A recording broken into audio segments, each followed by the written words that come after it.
de una manera general lo que llamé el método de la teoría del campo. 3 pasos con los que podemos resolver cualquier problema donde la electricidad y el magnetismo estén presentes. Un primer paso que formula las ecuaciones que se satisfacen. Formas integrales muy generales, formas puntuales con algunas restricciones, pero las que se pueden manipular más fácilmente para averiguar E, D, B y H. Determinar un campo es averiguar sus propiedades realmente. En el segundo paso mostré caminos para, de las ecuaciones de Maxwell, formular ecuaciones a su vez para averiguar E, D, B y H. El camino que más usaremos en el curso, el de los potenciales. Y el tercer paso de la clase pasada, las condiciones de frontera.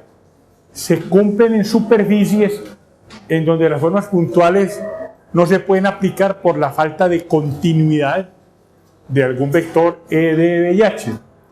Falta de continuidad que se da por la presencia de cargas o corrientes en la superficie y por el cambio en las propiedades de los materiales. En esta clase, y ya como teorema, como deducción, vamos a estudiar la relación entre campo y energía. Y en la siguiente clase concluyo este tema, que hace parte también del tema para el primer parcial. Ese es en el auditorio de este edificio, sábado de la semana entrante, de 8 a 10 de la mañana. Este teorema, estas expresiones que vamos a ver, reciben el nombre de teorema de Poynting en forma puntual o forma integral, el apellido por el científico inglés que en el siglo XIX hizo las deducciones básicas. Antes de entrar a ese tema, propiamente a la deducción, voy a mostrarles a ustedes que hay relación entre campo y energía, pero al mismo tiempo voy a mostrarles en un caso concreto cómo se distinguen las formas de pensar de la teoría de acción por contacto de la teoría de acción a distancia. En 2 ejemplos, los primeros que ustedes han manejado en la teoría de circuitos muy sencillos. Aquí a la izquierda tengo un circuito RC, que con una fuente de energía de voltaje constante, V sub 0, energizo. Al cerrar un switch, digamos en T igual a 0, empieza a circular corriente. Una corriente de carácter transitorio. Después de un cierto tiempo, está cargado el capacitor, la corriente cesa.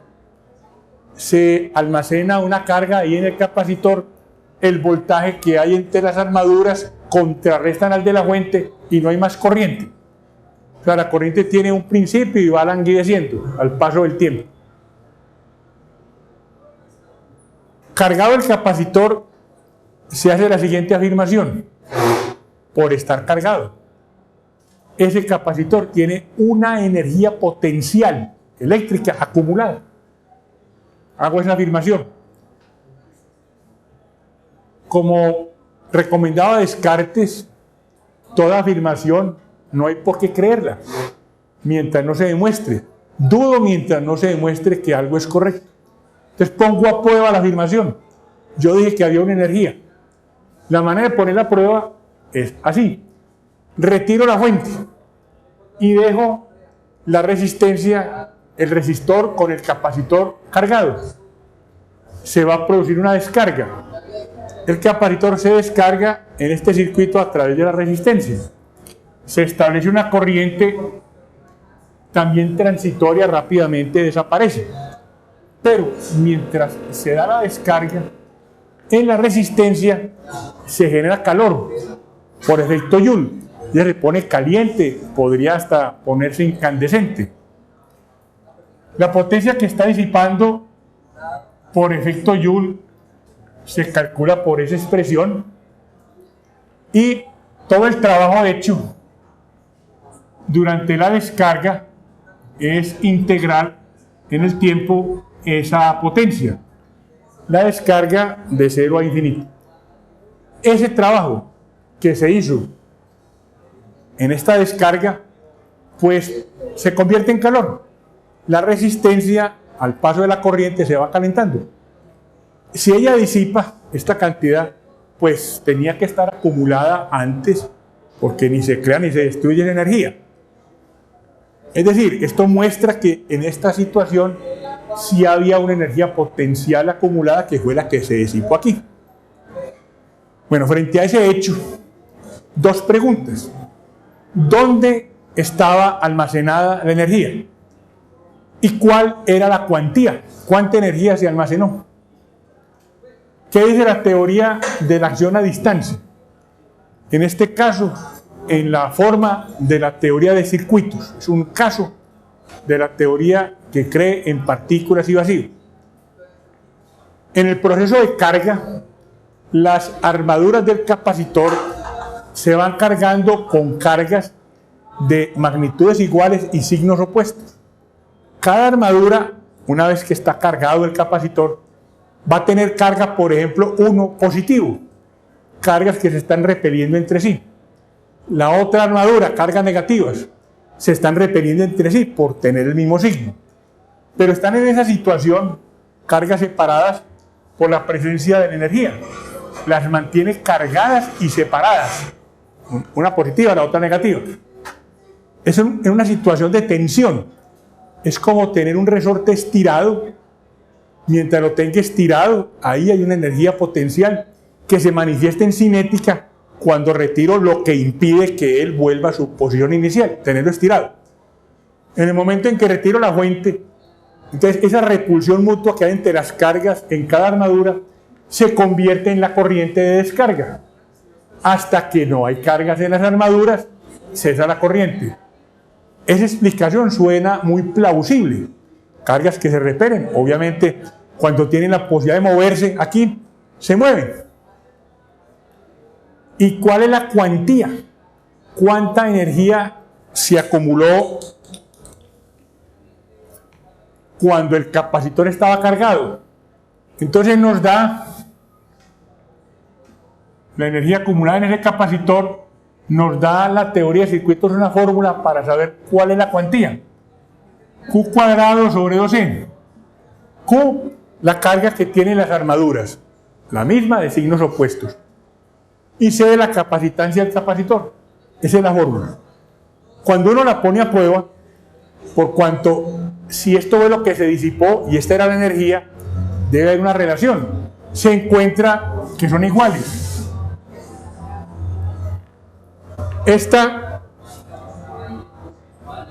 La energía, pues, por la presencia del campo eléctrico, esta expresión resulta ser precisamente igual a la energía que se disipa en la descarga. No es difícil de chequear la ecuación diferencial para el circuito original, el circuito RC con una fuente, o en la descarga, una ecuación diferencial de primer orden y primer grado se resuelve fácilmente. Y se comprueban que esta expresión y esta son iguales. Entonces, la explicación de esa teoría suena razonable, plausible. Y la fórmula que aporta coincide, que es otra manera de garantizar que no estamos equivocados. La teoría de la acción por contacto tiene una explicación diferente. La teoría de campos niega que esté almacenada la energía en las cargas que están en las armaduras. No, considera que la energía está acumulada, está almacenada en el campo eléctrico, en esa región que está entre las armaduras, que puede ser un dieléctrico, hasta podría ser el vacío. Está almacenada ahí. Y su cuantía es, según esta teoría, la integral de epsilon e cuadrado, integrando en el volumen donde existe el campo eléctrico, en todo el campo eléctrico. Epsilon es la permitividad del material que hay entre las armaduras. Observen que son dos versiones radicalmente diferentes. Para una teoría está en el campo y para la otra expresada en unas cargas que se están repeliendo entre sí en las armaduras. Y cada una ofrece, para calcular esa energía, una expresión distinta. Una manera de chequear podría ser, vamos a ver cuál de las dos coincide con la que sabemos que se disipan. Comparamos y da lo mismo. Esta expresión es igual a esta expresión. Las dos dan lo mismo. E igual a la de la descarga. Entonces no podemos juzgar con base en las expresiones cuál es la correcta. Ya uno se orienta para elegir por ideología o por gustos. Los ingenieros tenemos una mentalidad mecanicista. Nos encanta, para entender un proceso, ver cómo se modela, cómo funciona. La primera teoría le suena a uno más creíble porque la otra es muy abstracta. Se almacena inclusive en la nada, porque podría tener entre las armaduras el vacío, ahí se almacena energía. Se almacena en la nada, como ¿dónde se deposita? Surge pues la inquietud. Se deposita en el campo que llena esa nada de materiales. Un segundo ejemplo. En este primer ejemplo, entonces apareció campo eléctrico entre las armaduras, hay una fuente de energía y hay una disipación en la descarga. Hay formas de energía, campo eléctrico. Aquí tengo un circuito semejante, pero RL, en serie, un resistor, un inductor de parámetros R y L, conectados a una fuente de voltaje constante, que en un instante que llamo 0, la pongo en serie, activo el circuito, lo energizo. ¿Qué sabemos de la teoría de circuitos? Ahí se establece una corriente que paulatinamente va creciendo hasta un valor final que se convierte en constante. Circula la corriente en forma uniforme y constante por ahí, por ese circuito. En esa situación hay una corriente ya establecida que circula por la bobina. Hago la afirmación. Hay una energía potencial por el hecho de que esa corriente esté circulando. Se pone a prueba. Nuevamente retiramos la fuente, que es el agente causal de que aquí haya corriente. Dejo la resistencia, el resistor en serie con el inductor y una descarga. En esa descarga, en la resistencia se disipa energía, se va calentando, efecto Joule. Y lo mismo que arriba, y cuadrado R en la descarga. Energía que se disipa porque se convierte en calor. Y como no se pierde la energía, de alguna parte salió, pues mostrando que aquí se había una energía acumulada, una energía potencial. Por el hecho de que aquí circula una corriente, hay una energía que aquí se disipó en la descarga. Las mismas preguntas. ¿Dónde está acumulada esa energía? ¿Y cuál es la cuantía? La teoría de circuitos da una explicación como la siguiente. La fuente de energía pone en movimiento las partículas cargadas. Ellas adquieren energía cinética. Corriente de movimiento, partículas se mueven, energía cinética. Esa es la forma como está la energía acá, en forma de energía cinética. Cuando retiro la fuente, pues esa corriente inicial, una energía cinética inicial, se va desvaneciendo a medida que las partículas golpean las que se mueven en un conductor de electrones fundamentalmente, y entonces van golpeando los núcleos positivos, van perdiendo energía, se van poniendo lentas. En ese conjunto de choques es que se va produciendo el calor que por el efecto Joule se mide. La resistencia, una manera de entenderla, es como una medida de oposición a la corriente eléctrica que ofrece el material. Entonces son partículas veloces, tienen una energía cinética y por eso se disipó energía. ¿Cómo estaba representada la energía acumulada? En forma de energía cinética, porque hay partículas de movimiento.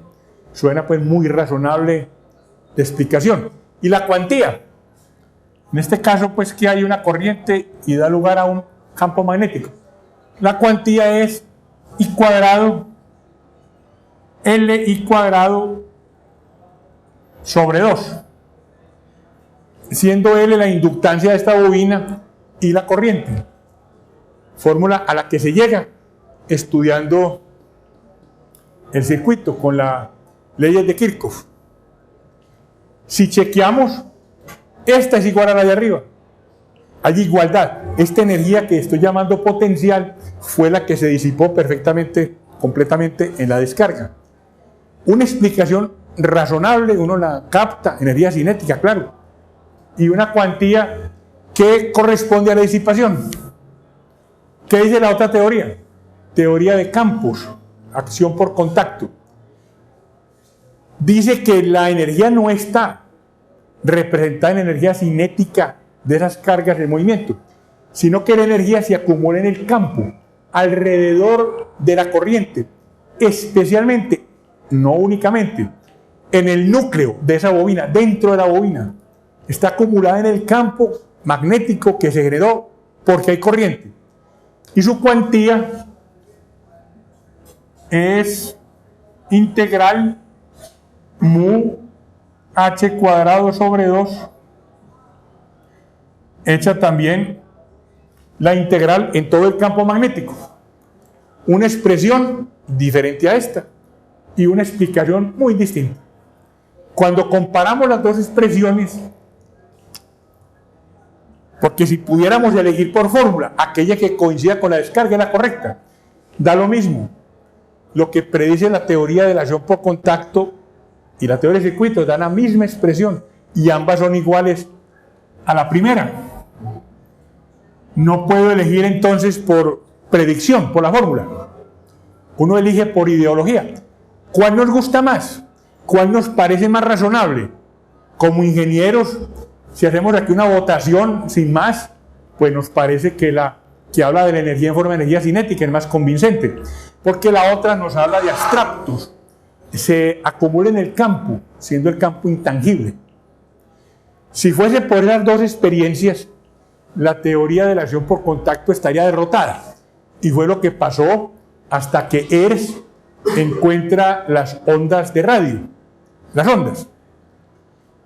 Grosso modo, simplificando mucho el experimento, lo que hizo Hertz fue inventar una antena emisora y una antena receptora.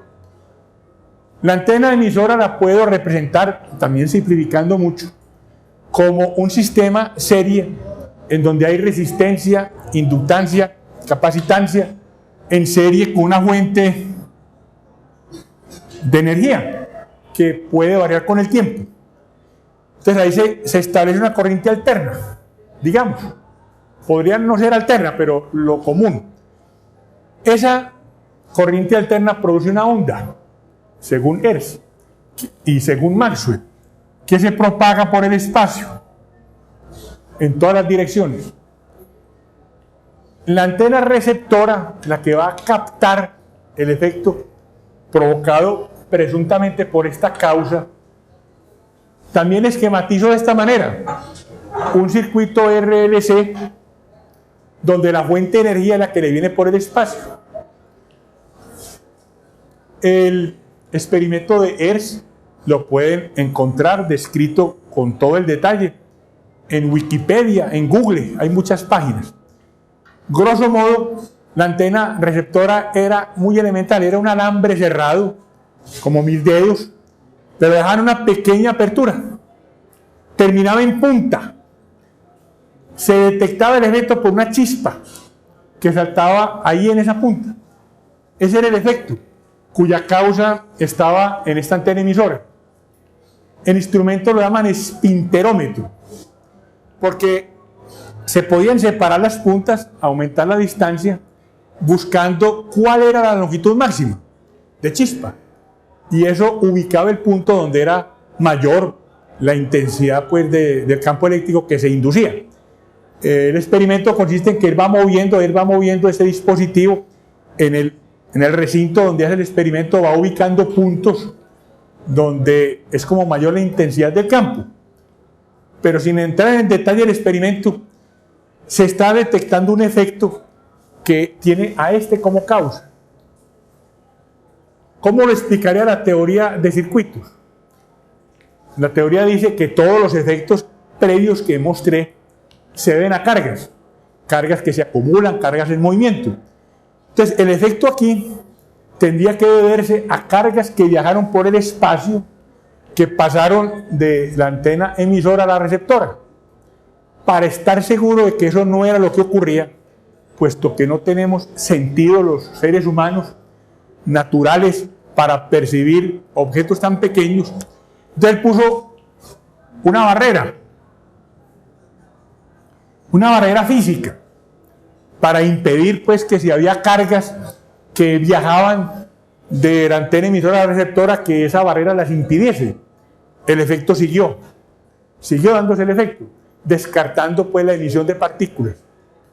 ¿Cómo se explica el fenómeno?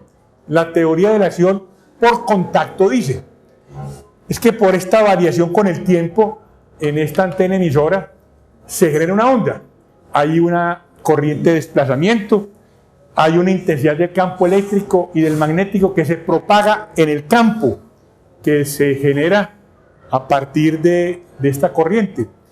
Viaja por el espacio. Cuando ese campo llega a la antena receptora, por la ley de Faraday y Henry, hay una inducción que viene de afuera y genera corrientes. La explicación, llamémoslo esotérica, de esta teoría de campos explicó los tres casos con un argumento parecido.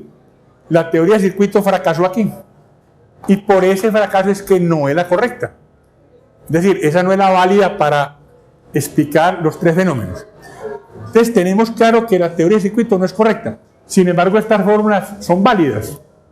No es extraño, más adelante en el curso estudiamos el tema, que a pesar de que sabemos que es falsa, la teoría de circuitos es estrictamente falsa, funciona perfectamente en ciertos intervalos de frecuencia que interesan al ingeniero. El ingeniero no tiene reparos, y por eso suele decirse que es eclecticista, como utiliza aquello que le conviene, lo intermedio. Una teoría filosóficamente errada, pero que funciona, la emplea. Entonces no nos casamos como ingenieros con dogmas y paradigmas extremos, no, lo que funciona se usa. Así tengamos que hacer simplificaciones y a veces muy rudas.